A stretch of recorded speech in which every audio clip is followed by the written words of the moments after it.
War had broken out in the Kingdom of the Sun. The Olympian army assaulted Egypt's holy city. Standing up to face the threat and defend his city was the great slayer of enemies, An-Hur. He fiercely battled against the vengeful Ares, while their armies clashed around them. For now, the city walls stood strong. But while the battle was fought outside, a super-speed streak rushed through the city, twisting and turning, while avoiding all guards still inside the city walls. It headed straight for the Palace of the Sun. When the streak came to an abrupt stop inside the palace, it was revealed to be Mercury, who had carried Athena with his tremendous speed. Mercury, releasing Athena from his grip as they arrived, stated he didn't think anyone noticed their infiltration.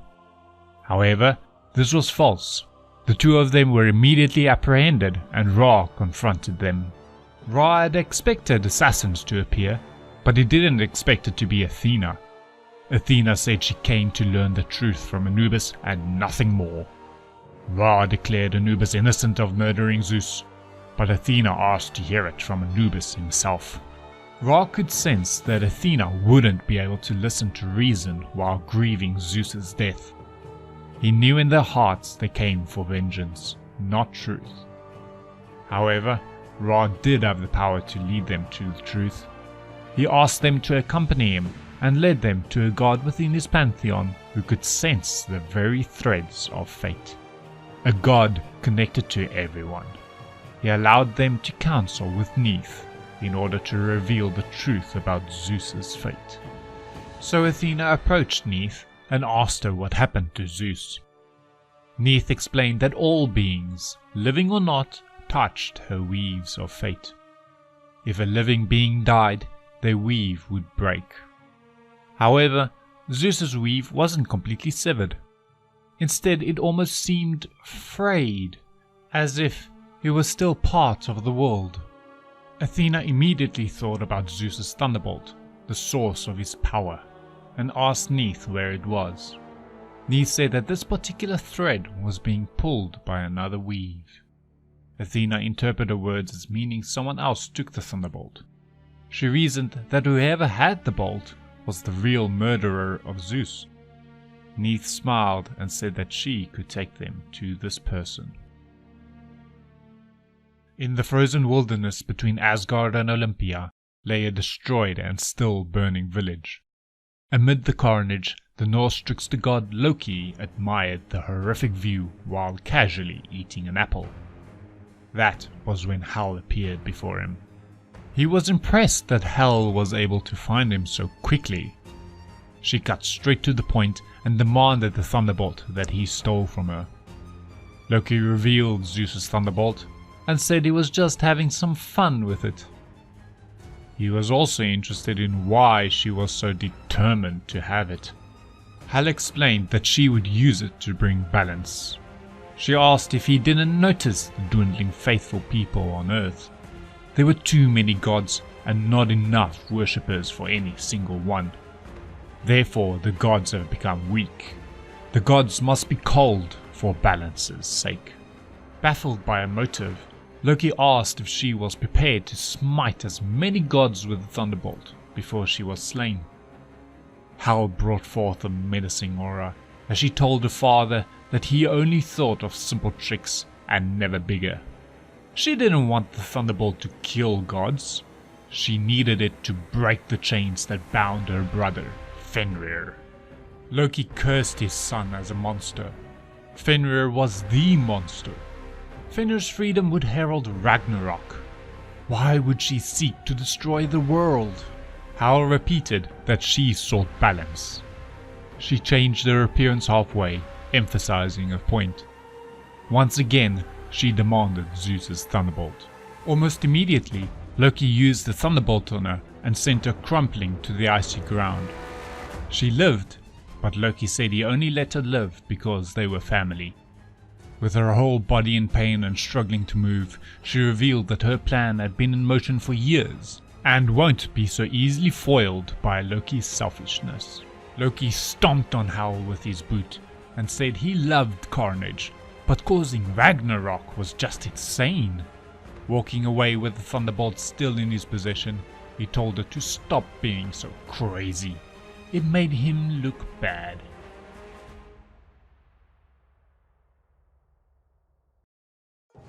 Deep beneath the Jade Empire Sea stood the majestic palace of Ao Kuang. As the ruler of the palace returned, he found an uninvited and rather unpleasant guest. It was Sun Wukong. He welcomed Ao Kuang back to his own home and wondered why his cudgel disappeared the same time that Ao Kuang did. Angered by Sun Wukong's disrespect, Ao Kuang demanded him to leave. Admiring the pillars that were keeping the palace's roof up, Sun Wukong joked at the prospect of lending one of them while trying to find his old cudgel. Ao Kuang snapped at him again, which made Sun Wukong leave, but not before giving a warning, saying he would be keeping an eye on Ao Kuang. Once the Dragon King of the Eastern Seas was alone, Hal suddenly appeared from the shadows with a cudgel in her hand. Frustrated by a sudden intrusion, he asked how she got inside. She casually remarked that the underworld was her domain and that shadows were her doorways. Taking a step closer, Ao Kuang noticed and remarked that she looked bruised and injured. Hal ignored his comment and bluntly asked for his help once again in order to deal with Loki. He turned his back on her and said he was still awaiting payment for the previous work he did for her. Zeus was no easy target. She said that if Ao Kuang aided her with Loki, he would attain the cudgel. Ao Kuang didn't appreciate this sudden amendment made to their previous agreement. She said that this new deal is the only deal she would honor. Enraged by her guile, he transformed into a fierce dragon, shouting that she knew nothing of honor. He demanded the cudgel, Ryu Jingu Bang, as his long draconic body grew, weaving between the palace's pillars and surrounding her from all sides. Hal didn't succumb to the threat from the Dragon King. She offered him the cudgel, by using it to destroy several of the centric pillars of the palace. The whole palace started shaking as the weaknesses were exploited by the water pressures of the sea outside. The palace tower broke apart and crumbled to the sea floor, burying everyone and everything inside. Sun Wukong, having spotted the devastation, swam back down to the crumbling palace and grabbed the defeated arm of a humanoid Ao Kuang. With great strength, he pulled the Dragon King out of the wreckage and carried him up to the surface of the sea. Weakly, Ao Kuang recognized his savior and regretted that it was Sun Wukong that did it. As they arrived to the safety of the beach, Sun Wukong inquired him to what happened. Ao Kuang, coughing up seawater, confessed that it was Hal's doing and that she took the cudgel. He said he helped her kill Zeus with the cudgel as his prize. He then lamented why it had to be Sun Wukong before closing his eyes for the last time. In the snowy wilderness, Neith sensed that another thread had been severed from the weave of fate, confident that a god had just died. Mercury asked which god, but Neith knew only that it was someone powerful from the east. There was too much grief surrounding this death for her to sense more. Those words touched Athena's heart, and she lamented the time had flown so quickly. She never had the time to grieve for her father. Neith said funerals were for the living, not the dead.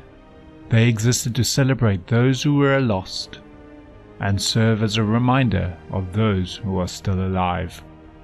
And as long as they are alive, there is hope. Tears ran down Athena's cheeks, and Neith comforted her. Mercury caught their attention and announced that they had arrived in the region of those who were faithful to him. They saw humans come running towards them, calling to Mercury. Mercury rushed down to meet his people, asking why they were in such a panic. They said a god with a horned helmet came from the woods, and a storm followed soon after. Lightning flew from its fingers, and thunder broke the sky. Their village was destroyed. He gave them assurance that they didn't have anything to fear anymore. He was there to protect them. Their faces brightened up immediately. Neith watched in amazement at his close relationship with the humans that adored him. Athena said Hermes, or Mercury, was their messenger.